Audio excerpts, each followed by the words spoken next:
más fácil pasa un camello por el ojo de una aguja que un rico al reino de los cielos. Pero todo es una mala interpretación. Y yo me inclino por creerle más que ese supuesto error no es tal, sino que es verdad. Apocalipsis 22, cielo nuevo y tierra nueva. De ahí para acá, todos los profetas que aparezcan son apócrifos. Dice la Biblia, no temáis manada pequeña, que al Padre le ha placido daros, o sea, darles el reino. No dice mega iglesias. Con la Biblia en la mano llega a nuestro estudio el general Damián Arias Matos para hablar en detalles sobre el Evangelio de la Prosperidad y de los mercaderes de la fe en la República Dominicana y el mundo. Atención, mucha atención, porque él tuvo muy buena participación la semana pasada y muchos se quedaron esperando mucho más. Bienvenido, general, y me gustaría saber de antemano, aunque usted tiene todo un esquema, una cita bíblica a la que yo le hacía referencia a Carlos Peña, donde dice que es muy difícil que un rico entre al reino de los cielos, y él me decía que esa fue una mala traducción, que decía que más fácil pasa un camello por el ojo de una aguja que un rico al reino de los cielos. Sáqueme de esa duda y después desarrolle lo que usted quiera. Gracias por este espacio. Algunos beneficiarios de los mercaderes de la fe que tiene su máxima manifestación en el llamado Evangelio de la Prosperidad, se refugian en que son errores de traducción. ¿Por qué? Porque Jesucristo no escribió nada. Eso lo escribió un evangelista, quizás porque hubo apóstoles que eran analfabetos. Hay que estar claro en eso. Lo dice en Hechos Lucas, donde dice, viendo que eran hombres sin letras y del vulgo. Ahora bien, ¿cuál era el intelectual de los apóstoles? Un abortivo, como él mismo se define, Pablo de Tarso, que no conoció al Señor y que es un hombre que da su currículum. Dice hebreo de hebreos en cuanto a la ley, fariseo, circuncidado al 8º día, dice de la tribu que es, y dice que estudió formado a los pies de Gamaliel. San Pablo era romano también, tenía la ciudadanía romana y la ciudadanía judía, hebrea, israelitas. Entonces, tuerce mucho, pero lo importante es que ese supuesto error ha estado así, está así en la Biblia católica, en el canon católico, y está así en el canon protestante. Y yo me inclino por creerle más que ese supuesto error no es tal, sino que es verdad. Porque lo que Dios quiere, lo que Jesucristo quiso ejemplificar fue con esa parábola, ¿qué quiere una decir? Separación entre el afán por las riquezas, entre el amor por las riquezas y peor aún, aquellos que se lucran obscenamente del púlpito. Hay 3 citas que yo le traigo. Una es de San Juan 10, donde está la parábola del buen pastor, donde ese pastor que Jesucristo describe ama las ovejas, socorre, sale a buscar a la que se pierde, ¿verdad? Y que no es asalariado. Dice que el pastor entra por la puerta de las ovejas y las ovejas oyen su voz y conocen su voz y le siguen. El asalariado, esos que se lucran del púlpito, dice Jesucristo que se vuelan por la cerca. Pero donde yo quiero hacer énfasis es en 2 citas. Una de el profeta Ezequiel. ¿Qué dice Ezequiel? Capítulo 34. Oiga lo que dice. Profecía contra los pastores de Israel. No sorprende que el término pastor, que pertenece a la gracia, aparezca aquí. Aunque como en Israel se cultivaba la cría de ganado, de ovejas y esas cosas, pues la simbología que Jesucristo da, y en este caso el profeta Ezequiel, que es un profeta mayor de la Biblia, y que en uno de sus capítulos él da la receta de un pan, del pan Ezequiel, para que lo busquen y lo hagan. ¿Qué dice? profecía contra los pastores de Israel. Vamos a leer 3 versos nada más para ver si se adapta a la realidad contemporánea en este siglo XXI. Dice, vino a mí palabra de Jehová diciendo, hijo de hombre, profetiza contra los pastores de Israel. Profetiza y di a los pastores, así ha dicho Jehová el Señor. Ay de los pastores de Israel que se apacientan a sí mismos, no apacientan, dice, no apacientan los pastores a los rebaños. Coméis la grosura, o sea, la grasa, y se visten de lana, esa ropa fina. Dice, la engordada, la degüellan, ¿verdad? Mas no apacentáis a las ovejas. Dice que no atiendes a la débil, a la perniquebrada, a la que tiene una pierna rota. Y hay también otro texto, Zacarías 11:15.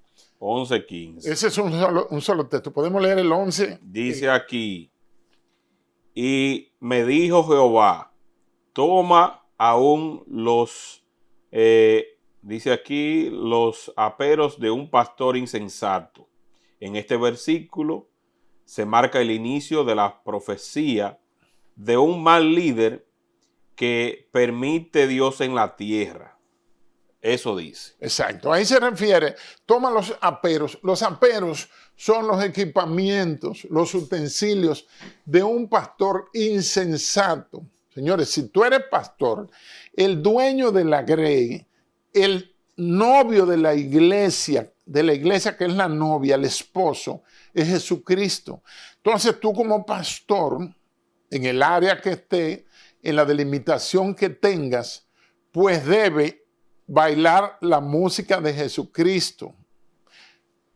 ¿Qué se esperaba en el marco geopolítico cuando surge el Evangelio de la Gracia en Israel? Bueno, desde el año 64, Palestina estaba como una provincia más y debía pagar tributo al Imperio Romano. ¿Qué pensaron ellos?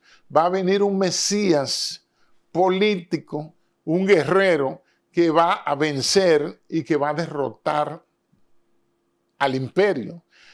Pero el mensaje de Jesucristo es un mensaje de amor, es un mensaje de tolerancia, es un mensaje de respeto. Sentado en este asiento, dije hace unos días que la iglesia, esa eclesia, esa comunidad de fieles, de creyentes, que se fundó en el perdón que Jesucristo provee por su sacrificio vicario, es decir, sustituto en la cruz del Calvario. Esa iglesia del perdón debería ser más perdonadora. No, esa iglesia del perdón es muy raro que te perdone. Y a veces ellos pulverizan, eliminan, destruyen a algún hermano tan humano como ellos, tan pecador como ellos, que se deslizó y que deberían, como dice la Biblia, restaurarlo, como aconseja San Pablo. Pero no se da ese caso sino una persecución y una destrucción de la persona. Ellos le llaman la oveja descarriada. Exacto. Le llaman también el hermano que se apartó, el hermano que no siguió el camino y automáticamente, como usted dice, es prácticamente llevado a una especie de hoguera. Pero ¿qué dice en la parábola del buen pastor San Juan 10? Tenía 100 ovejas, las dejó en el rebaño, en el redil, donde los tenía en la cerca, en la finca, y se fue por un lugar donde había furnias, bajaderos, donde había... Un derricadero, un precipicio. Precipicio es la palabra. A rescatar una oveja con una patita rota que estaba ahí. Entonces la rescató, dejó las 99, dice las 99 la dejó en el aprisco, la dejó en el lugar para irse a la montaña a buscarla amorosamente y la trajo y la retornó. Eso es la función de restauración que hace Jesucristo en las personas, porque nosotros pecamos todos los días, cometemos pecado y Jesucristo es nuestro abogado. Con relación a su intervención, que el público ha valorado de manera sustancial, E incluso mucha gente me decía, bueno, pero él tiene que seguir tratando más esos temas de Y teología. me han dicho que yo debo, han dicho cosas que yo no la comparto, pero ese general sabe más Biblia y teología que esos vivos que están lucrándose de ahí. Ahí hay comentarios de Sí. ese. ¿Y cómo usted ha visto? Porque incluso Ezequiel Molina a usted le escribió en privado. ¿Qué le dijo Ezequiel Molina? Mire, yo no sabía que el pastor Ezequiel Molina, que merece todo mi respeto, estoy viendo ese ministerio desde que yo era niño. Desde que yo era niño. Y él, yo no sabía que tenía mi número, entonces me escribió al otro día de ese video que usted subió. Y entonces me puso, saludos, bendiciones. Yo le dije, bendiciones, pastor, un honor atenderle. Y una hora después me puso, gracias, y no me dijo más nada. Ese era el mensaje. Pero yo vi una respuesta que él le dio a Nuria Piera. ¿Usted Sí. vio la respuesta Yo que él no- le dio y cómo la valora? Porque fue una respuesta con mucha altura. Lo único que él establecía que esa situación le permitía ver los enemigos de la iglesia evangélica que estaban ocultos. Y dijo, gracias, los Nuria. amigos que estaban por allí. Exacto. Y que él también ve esto como un ataque directo a lo que tiene que ver con la iglesia evangélica. Mira, yo vi parte de esa respuesta que dio, que no me sorprende, porque él le va a hacer con la experiencia que tiene. Él dice que tiene más de 3,000 sermones anotados, preparados, y que él tiene 60 años predicando. Ahora bien, la forma fácil sería decir que la iglesia protestante está siendo atacada. No es la iglesia, es los malos ministros, los mercaderes. Fíjese que la única actuación violenta que tuvo Jesucristo durante su ministerio terrenal fue coger un látigo y entrarle a fuetazo y volcar la mesa de los cambistas, de los que vendían animales para el sacrificio, en el templo de Jerusalén. Esa fue la única, y dijo, han convertido a la casa de mi padre en casa de mercado. Si usted pone un templo con un enfoque mercurial, simoníaco, por aquel mago Bar Jesús o Simón, que le ofreció dinero a los apóstoles del primer siglo para tener el Espíritu Santo, al ver unos milagros que ellos hicieron, dijeron, tu dinero perezca contigo. Y al lado de la iglesia, tú agarras y pones una cafetería para vender cosas, y si es bebida, es peor. Y pone una línea de cosméticos, pone un salón para que las hermanas vayan y diversifica. Usted necesita que Jesucristo venga con su látigo y los desaloje ahí, porque ha convertido a la casa del Señor en casa de mercado. En un aspecto que los pastores tienen que tener mucho cuidado. Yo me congregué 30 años y pico en la Asamblea de Dios de Los Minas, donde un pastor que tiene 50 años casi ahí, que se llama Freddy Martínez, un hombre del Concilio Asamblea de Dios, maestro en el Instituto Bíblico, ha sido secretario ejecutivo de diferentes cosas. Y a él, algunos vivos políticos se le han acercado. ¿Para qué? Para hablar ¿cuándo? El domingo, cuando va más gente. Y ese señor, para darle unos minutos, no en el púlpito, que el púlpito, eso se llama altar, que viene de alto, lugar alto, adoración. Él lo deja hablar abajo las pocas veces que yo he visto que ha permitido. Cuando me permitió, creo que fue a Julio Romero, y se arrepintió. Y le tuvo que cortar. Le digo, pero ¿cómo te permite un mercader de la política como ese, con tanta cola atrás que esté ahí? Bueno, yo creo que ya lo que él tiene, porque tiene un problema no. Dio Astacio es pastor y es el alcalde de aquel lado. ¿Y qué pasa con eso? El fin es, que tiene, yo no sé si le dio espacio a Dio Astacio, pero tiene que tener mucho cuidado de a quién le presta el altar. Bueno, y más si no va a oficiar la palabra de Dios. El evangelio, José, es sencillo, es comprensible. Lo que pasa es que conviene arrevesarlo, conviene enredarlo, y que los hermanos no tengan una formación doctrinal sólida. Porque pasa con mira, la religión y la política se parecen mucho. Los políticos necesitan ciudadanos que desconozcan sus deberes y sus derechos y las obligaciones de la clase política en aquella representatividad democrática, donde tú eliges representantes que vayan a las cámaras a defender los derechos del pueblo. Mientras más ignorantes, lo digo con pena y respeto, es el ciudadano, más fácil lo maneja la clase política. Hay una palabra, borrego. Y en las iglesias de la posmodernidad, las iglesias de la globalización, la iglesia de dame lo mío, las iglesias mercuriales, la iglesia del evangelio de la prosperidad, la iglesia de la simonía, las iglesias que son corporaciones financieras, mientras el hermano es más bruto, más me va a adorar el ego mío. De ese es el santo, ese es el ungido. Y algunos lambones o ellos mismos se ponen apóstoles, se ponen profetas. Lucas 16:16. La profecía, los profetas fueron hasta Juan. ¿Por qué hasta Juan? Porque Juan es el hombre que da la profecía última. ¿Cuál? El Apocalipsis o revelación. De ahí para allá ya no hay más profecía. Están los profetas, está Jeremías, Isaías, Ezequiel, Zacarías, Sofonías, Ageo, Malaquías, que lo utilizan mayormente para el diezmo, Nahum, Oseas, Daniel, que es el principal profeta geopolítico. Y luego llega la gracia y entonces el apóstol Juan, que muere en Asia Menor, en Patmos, en la isla, donde el único que muere en su cama, porque Judas se suicida, se ahorca, y los otros los matan. Él da la última profecía del último tiempo. Apocalipsis 22, cielo nuevo y tierra nueva. De ahí para acá, todos los profetas que aparezcan son apócrifos. Y gente que tú ves que salen diciendo, el Señor me habló que hay que comprar una jipeta, que el Señor me habló que hay que comprar un Mercedes, que el Señor me habló. Oye, el Señor te va a decir eso, tan contrario a su voluntad y a su doctrina. Tiene que saber discernir quién es que te está hablando. No va a decir el nombre del otro. Bueno, decía Dio Astacio que cerca del 80 o el 90% de las iglesias está casi en bancarrota y que no pueden cubrir sus gastos. ¿Y por qué no cierran? ¿Siguen?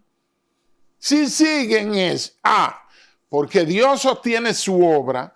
Y si te llamó, yo no discuto el llamado de nadie. Si tiene llamado, eso no me toca a mí. Tampoco juzgamos. Le hacemos caso a Jesucristo, donde dice, por su fruto los conoceréis. Incluso, Dio Astacio tuvo un traspiés en una vez que no sabía que había un micrófono abierto, que él consiguió unos cuantos pastores, van a las iglesitas chiquitas, ¿verdad? Para que sigan su causa política. Y cuando le dicen, mire, para usted le vamos a apoyar, para la sindicatura, para lo que sea. Estoy diciendo la versión que tengo, pero el hecho sucedió.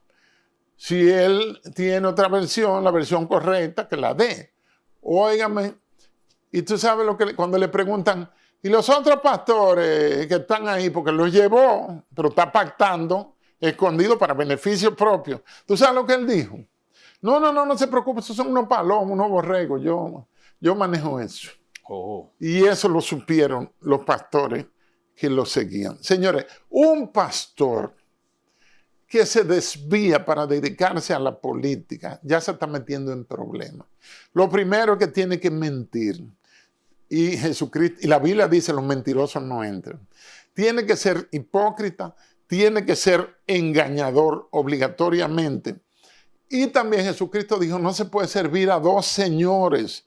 Si tú estás sirviendo a Jesucristo, sirve a Jesucristo y no te pongas a servir a otra gente, porque dice que agradará a uno o aborrecerá al otro. O sea, si un pastor se mete en política, sale embarrado porque pierde la condición pastoral. Bueno, oiga esta parte. Dice, por ejemplo, directamente Ezequiel Molina, que el reportaje de Nuria expuso debilidades humanas, también lo que tiene que ver con verdades alteradas, calificó algunas de estas exposiciones como verdades inventadas y las cuales afectan la honra y el prestigio de la iglesia evangélica que se ha ido construyendo durante décadas. Yo no creo que la honra, reitero, de la iglesia evangélica, y mucho menos del evangelio de Dios, en el cual yo me crié y estoy, esté afectado. Lo que le están haciendo el daño son esos falsos pastores. Porque mire, fíjate como dice juicio contra los pastores de Israel 500 años antes de la llegada de la gracia, del inicio de nuestra era, es decir, 26 siglos, 2600 años.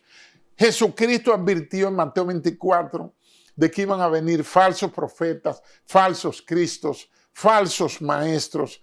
Pablo también, Pedro y creo que el apóstol Santiago también hablan de eso, de los falsos cristos, de los falsos maestros. Entonces lo que estamos viendo es que ellos mismos son los que están diciendo lo que ellos son, porque le aplicamos, hay dos raseros. Un rasero, el que dice, por su fruto los conoceréis. Si usted está, lo que hemos salido a marotear, mango y cosas, algarrobo y limoncillo, por el fruto que tiene el árbol es que lo conocemos.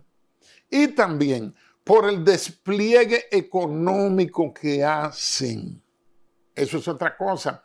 El que se dedica a la obra de Dios tiene que simplemente, como decía San Pablo, que Pablo dice, estoy preparado para contentarme con lo que tenga económicamente.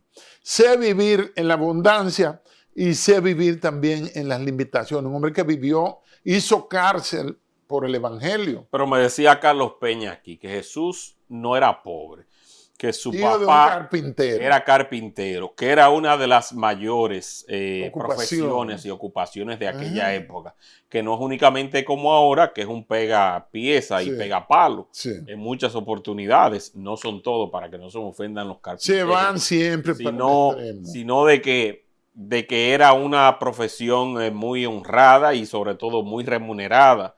Que uno de sus mejores amigos, José de Arimatea, también era extraordinariamente rico, que Pablo también vivía prácticamente en una especie de mansión y que todos vivían, que no es un pecado estar en la abundancia. La pregunta es, ¿lo sacaron de la predicación ese bienestar?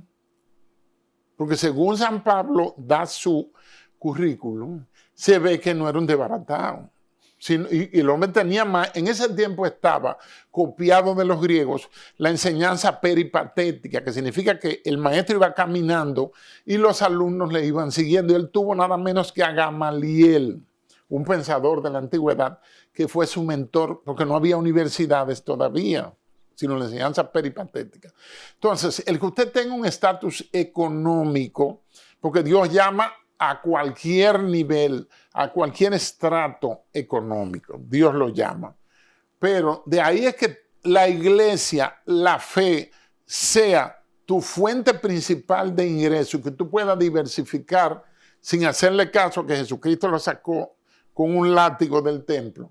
Y eso es otra cosa, porque eso se nota. Y otra cosa, ¿por qué un creyente, un diácono, un líder, un anciano de iglesia, un pastor, un evangelista, tiene que estar tan pendiente del mundo del más acá, del mundo terrenal, que fue el que Satanás en la tentación de Cristo, creo que capítulo 5, 4. Cuando él estaba en el desierto, le ofreció los reinos. Entonces, ¿por qué tú tienes que estar, si tú estás predicando el evangelio del reino, ¿verdad?, del cielo, ¿por qué tú estás mirando tanto para abajo como los cerdos, las perlas y los valores que hay aquí? Y ese interés mercurial, eso de hacerte la figura mesiánica indispensable, que tú eres el centro y el rotor de la congregación y que los demás, señores, todos los seres humanos tenemos un ego que debe ser alimentado por la lisonja, que aquí se llama tumbapolvismo, alimentado también por la admiración honesta, seria, pero uno siente satisfacción. Por ejemplo, yo he leído comentarios en tu página donde dicen, José sigue así, con esa integridad y ese apego a la justicia. Yo sé que si tú lees eso te da una satisfacción, pero eso no es una lición, eso es un hecho. Entonces, esas personas que tienen ese modelo de iglesia, son mega iglesias, pero les reitero lo que dije la semana pasada sentado aquí mismo. Dice la Biblia, no temáis manada pequeña, que al Padre le ha placido daros, o sea, darles el reino. No dice mega iglesias. Entonces, el mismo Jesucristo formuló una pregunta retórica cuando dice, cuando el Hijo del Hombre, o sea, hablando de sí mismo, regrese, ¿hallará fe en la tierra? Yo creo que la estrategia que tiene el enemigo, me llegó hace unos días, es asegurar que los seres humanos se pierdan dentro de las iglesias. Que se pierdan dentro, que se pierdan congregándose. No los que nunca han aceptado a Jesucristo, no los que no se congregan, que están por allá, eso están seguros. Él busca de que se pierdan dentro de la iglesia. Y hay unas iglesias que tú vas y es show business. Unas luces que tú crees que tengan hay más luces raras que aquí, porque aquí son necesarias. Espectáculo. Un espectáculo y una cosa, y sueltan humo. Tocan un chofar, que es un cuerno. Pero eso no es necesario para la adoración.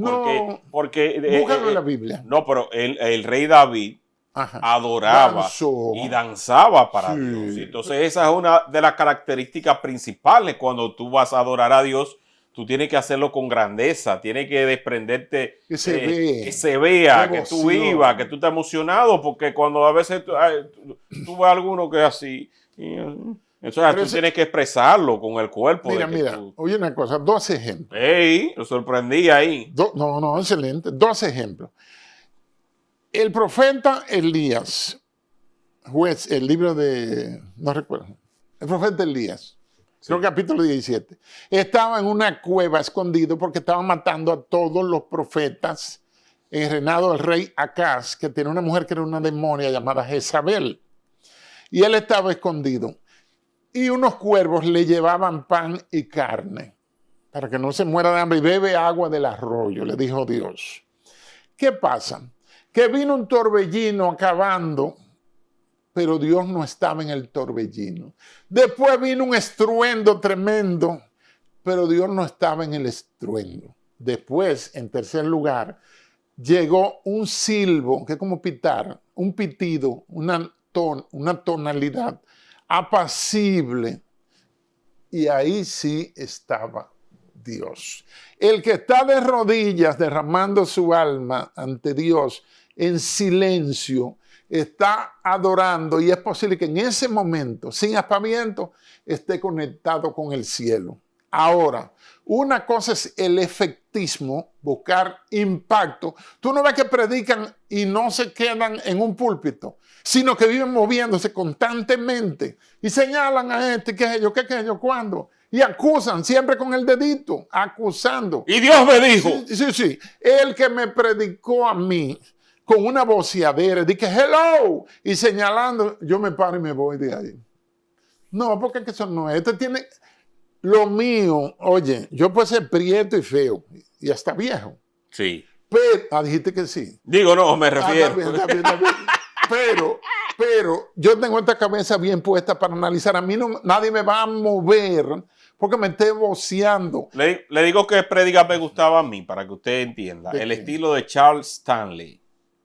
No, pero es una profundidad escritural. Óyeme. Tremenda. Reflexivo. Oye, un predicador. Todavía yo escucho de vez en cuando en Contacto de sus cosas, porque todavía siguen con una vigencia increíble. Un predicador que se puede... Hay 2. Profundo. Mira, ahí está. Ministerio en Contacto. Esos voceadores y escandalosos, yo no veo a Guillermo Maldonado, yo no veo a Cas Luna, yo no veo a Dante Gebel, pero Dios me libre, esa gente voceando, esa es para gente retrasada mental, que necesitan estímulo externo. No, el que me pone a pensar, mire, ahí hay un señor español que se llama Juan Surroca, así pegado. Ahí está el pastor Bullón. y uno que es un deleite, porque a mí me gusta que me dé datos, no emociones, porque una cosa es teológico. espiritualidad y otra cosa es la emoción. Lo que te dan los domingos es un shot, es una inyección de emocionalismo y manipulación. En esa hora y media que dura el culto, y dan como 4 cultos en un domingo, 3, y van entrando todas esas manadas son buenas las con la mejor intención de adorar a Dios. Yo no dudo de la intención del que se acerca a Dios, pero el problema es que es estafado por estos manipuladores. Entonces, ese pastor, otro pastor que te recomiendo, es Esteban Borg. Él tiene un sermón que se los recomiendo, que se llama Ministración en el trono de Satanás. Vean eso, para que sepan qué es lo que está pasando. El enemigo está ministrando o tiene agentes para ministrar, porque nos imaginamos al enemigo como nos lo pintaron, con San Miguel pisándolo, con unas uñas negras. No, el enemigo puede ser una muchachita blanquita, bonitica, que te va pasando por delante con una faldita corta y un cenito así. Es el enemigo, no el prieto que tú le vas a salir huyendo.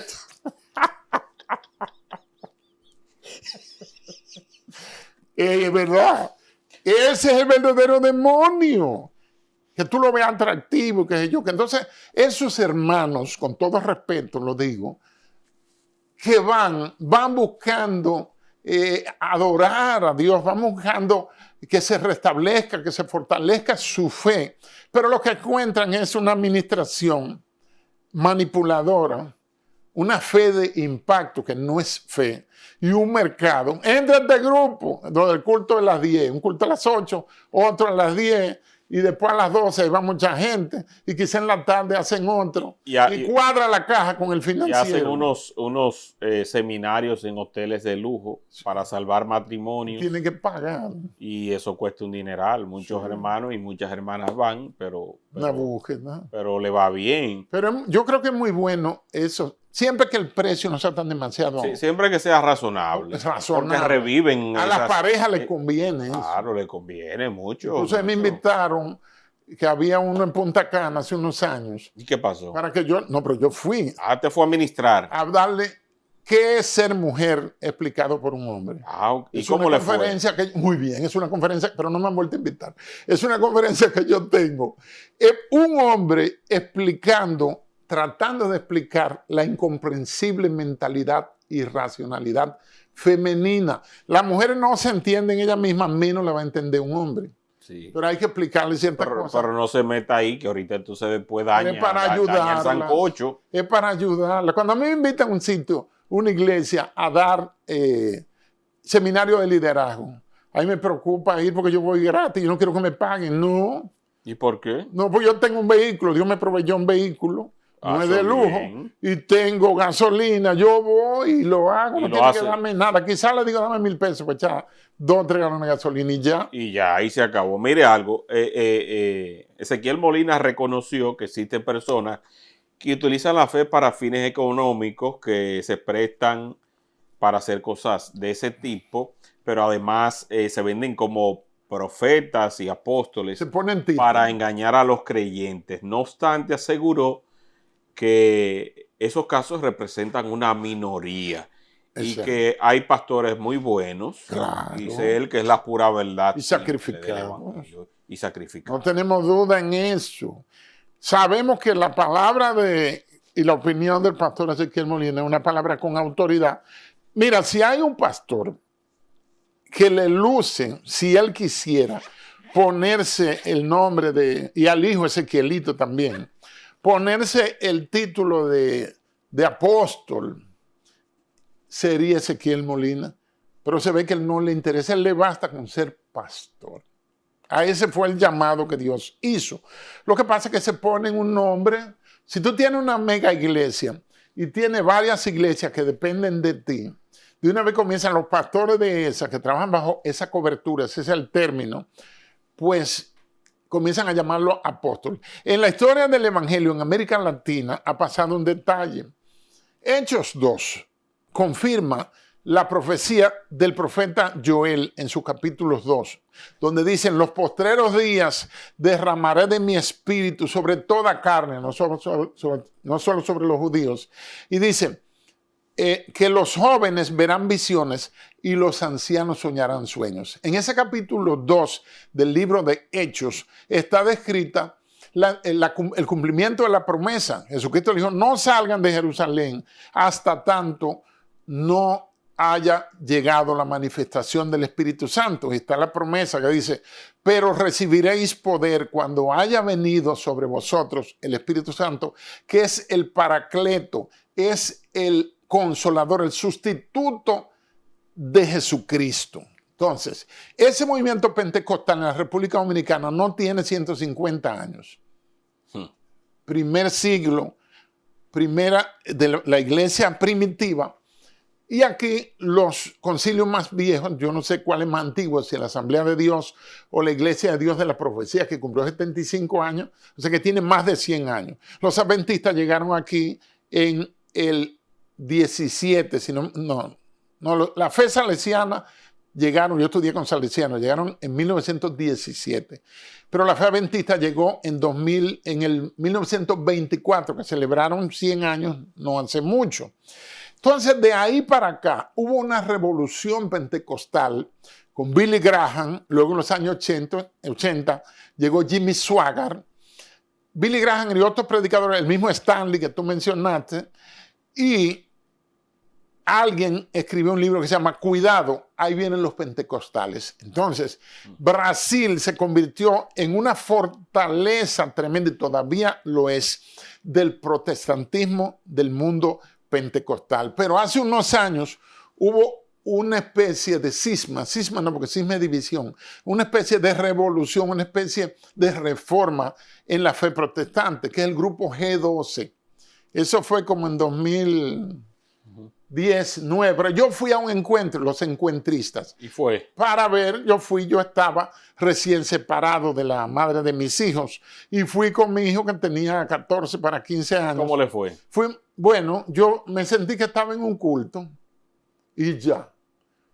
Dicen, uno va un fin de semana, tiene que dejar el celular por ahí apagado, qué sé yo qué, etcétera. Y yo fui con mi hijo y escuchamos las prédicas, tuvimos las alabanzas, pero nada del otro mundo. Sí. Y el movimiento G12, busque bien qué significa esa G y ese 12, ¿qué hicieron? Las iglesias cantaban un himnario llamado, yo tengo uno, Himnos de Gloria y Triunfo.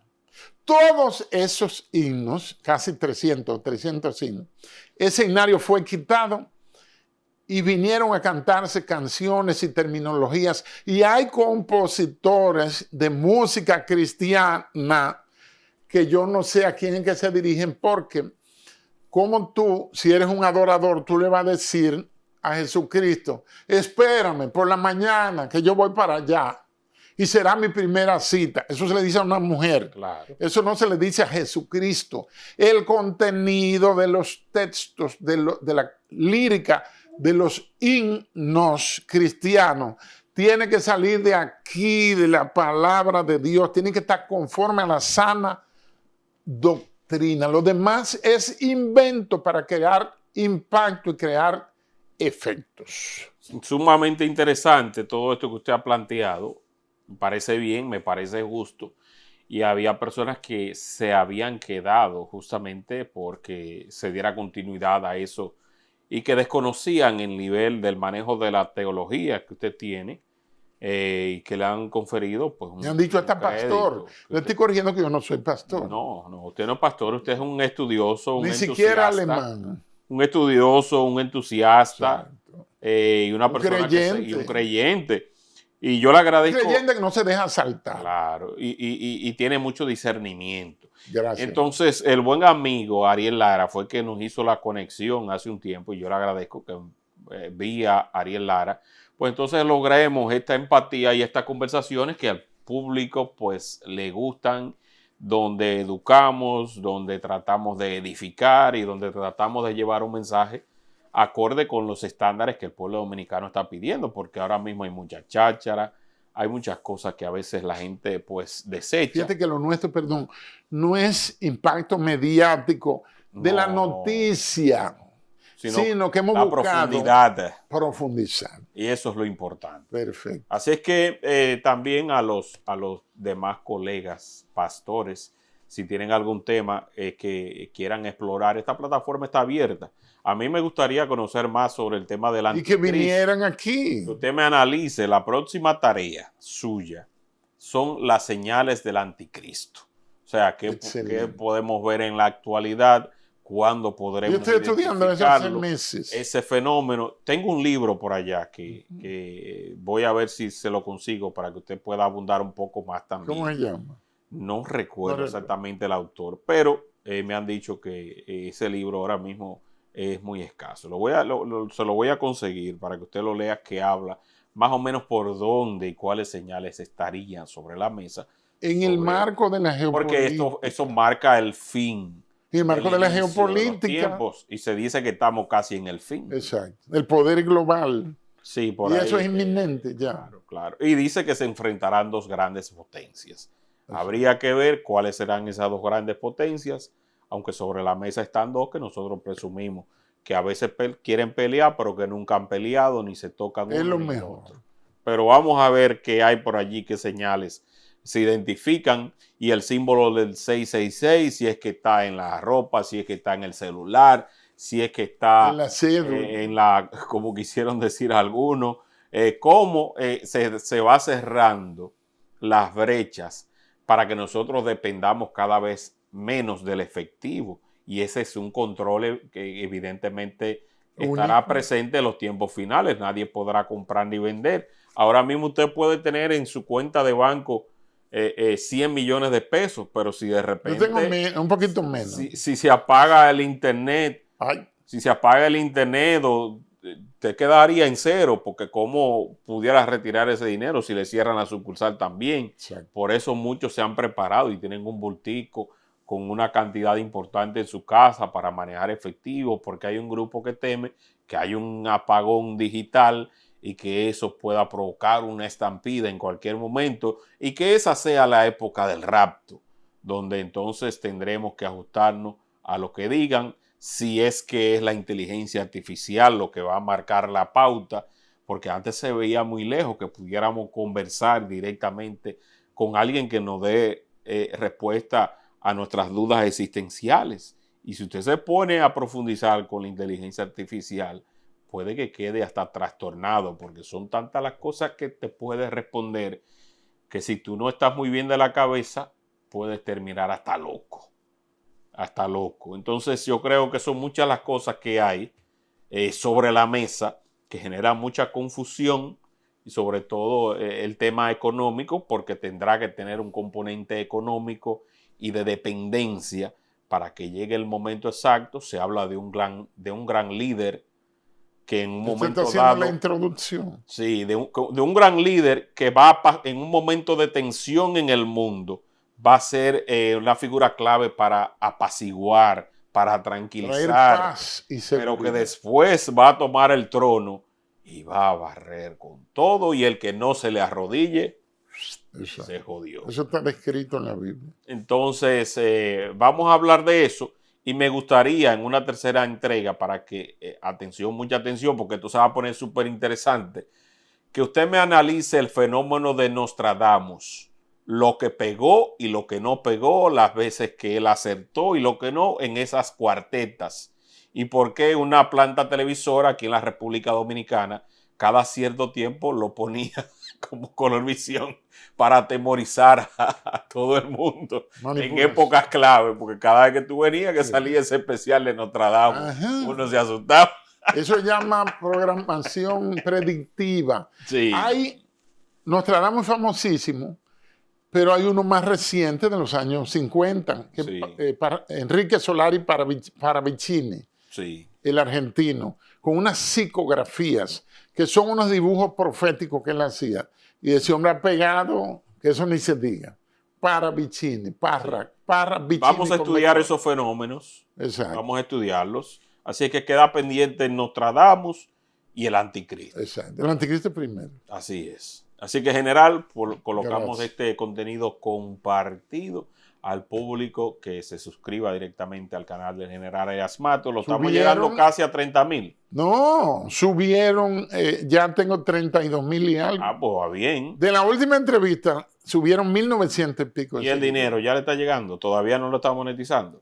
Sí, está monetizado. Ah, pues está bien. Hay un menudito en trámite. Nos vemos en la próxima entrega.